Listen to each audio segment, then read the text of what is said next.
I'm John Cranton. I'm going to talk a little NFC South preview for 2012. You know, is this a division with a chip on its shoulder? You got a pair of teams that might have chips on its shoulder for this fall. First of all, the Atlanta Falcons, they've had high expectations the last 2 years, and yet they've flopped in the playoffs. And they got the New Orleans Saints, who had a dominant team last year, but they got smacked around badly by the commissioner and even have their head coach suspended for a year.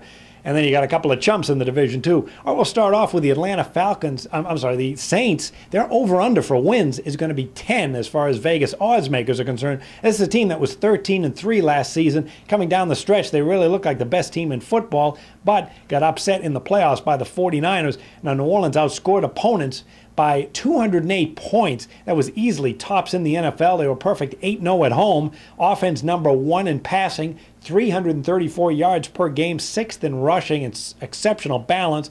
They return quarterback Drew Brees, as long as they can get him signed, 46 touchdowns, 14 interceptions, 5,476 yards passing, and he has great weapons to work with. Darren Sproles, 6.9 yards per carry. He also caught 710 yards passing. You got Pierre Thomas in the backfield, tight end Jimmy Graham, 1,310 yards. Marcus Colston, a wide receiver, 1,143 yards.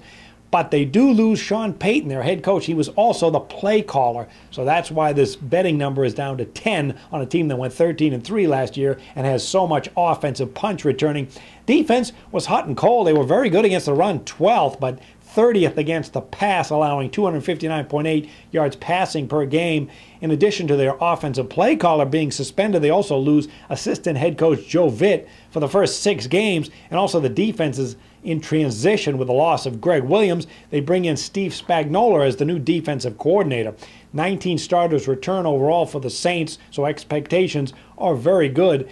And they did not have a draft pick until the 3rd round. And when you look at the Saints' schedule for 2012, it's really not that difficult. They have 4 tough games at Green Bay, at Dallas, home against the Giants, and the revenge game against the 49ers. But in addition, they play the Tampa Bay Buccaneers twice, Carolina Panthers twice, Oakland, Kansas City, and get the Redskins at home. The Saints are on an 11-7 run over the total. They're also on a 5-0 run over the total, ending last season that way, in addition to a 10-2 ATS run. And second place, we have the Atlanta Falcons. Their over-under for wins is 9. They went 10-6 last year. They were kind of a chick pick by a lot of teams, but flamed out twice against the Saints during the regular season, and they got steamrolled by the Giants in the playoffs. They have some changes, though. New offensive coordinator, Dirk Cutter, he loves the pass. He has a lot of weapons to work with. And even last season, the Falcons were 8th in the NFL in passing with 262 yards per game, 17th in rushing. Quarterback Matt Ryan, 29 touchdowns, 12 interceptions, has exceptional targets with young wide receiver Julio Jones, 959 yards, and Roddy White with 1,296 yards. Plus, you got tight end Tony Gonzalez, 875 yards. And in the backfield, Michael Turner had over 1,300 yards rushing. May see a little bit of limited action because of the new offensive coordinator, but he certainly will be catching passes out of the backfield.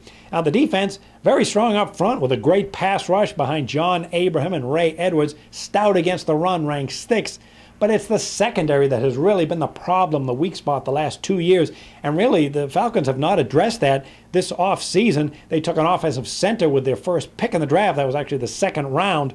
They do have a new defensive coordinator, though, in Mike Nolan. He spent the last 2 years with the Miami Dolphins running their defense, and he brings in a 3-4 alignment, which is changed to the Falcons 4-3 they ran mostly last year.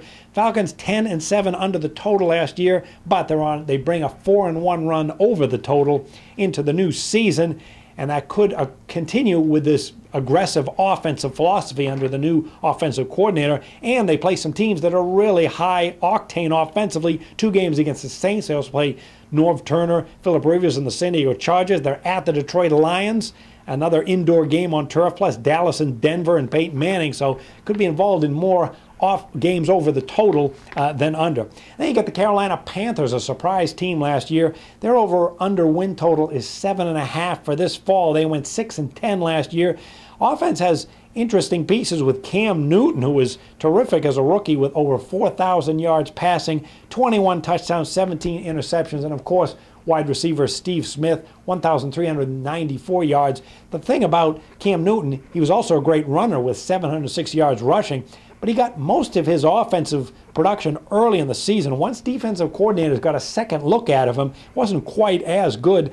A 10-to-8 touchdown to interception ratio in his first 8 games of the season. Oh, I'm sorry, his last 8 games of the season. And you look at his first 8 games for Cam Newton, he threw for over 60% completions 5 times in his first 8 games. However, he only did that 3 times in his last 8 games. And then there's the Carolina defense. Boy, they got holes. They had a lot of injuries last year, but they couldn't get anything done. 24th against the pass, 25th against the run, allowing 130.8 yards rushing per game. They did draft Luke Ketchley from Boston College. He was the 9th overall pick in the draft. Problem for Carolina, though, is they have a very difficult schedule for 2012. They travel to Philadelphia, Kansas City, San Diego, Chicago. They get Dallas and Denver at home. 3 of their first 4 games, they play the Saints, Giants, and at Atlanta. And their final 4 of 6 games of the season are on the road. And look what they're playing. At New Orleans, at San Diego, at Kansas City, at Philadelphia. Very difficult schedule for a team that has defensive problems. I would look at under 7.5 wins. Finally, you got the Tampa Bay Buccaneers, who were a train wreck last season at 4-12, and they are rebuilding under new coach Greg Schiano from Rutgers. They were 4-12 last season, outscored by 207 points. That was easily, that was second worst in the NFL. Only the Rams were worst.